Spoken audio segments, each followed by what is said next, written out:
মিত্রের সঙ্গে ইরানের তুমুল যুদ্ধ শেষে বর্তমানে পাকিস্তানের মধ্যস্থতায় আলোচনা চলছে।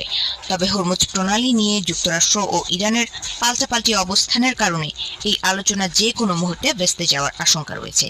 আন্তর্জাতিক বিশেষজ্ঞদের একাংশের মতে দ্বিতীয় দফায় যুদ্ধ শুরু হলে যুক্তরাষ্ট্র ও ইসরায়েলকে ছেড়ে কথা বলবে না ইরান।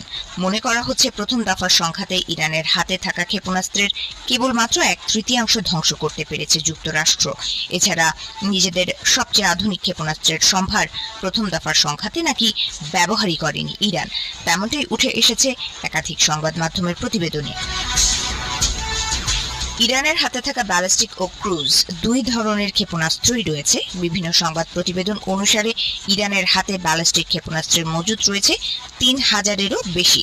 300 কিলোমিটার থেকে 2500 কিলোমিটার পাল্লার এই সব ব্যালিস্টিক ক্ষেপণাস্ত্রের একাধিক ধরন রয়েছে। তবে বিভিন্ন গণমাধ্যমের দাবি এখনো পর্যন্ত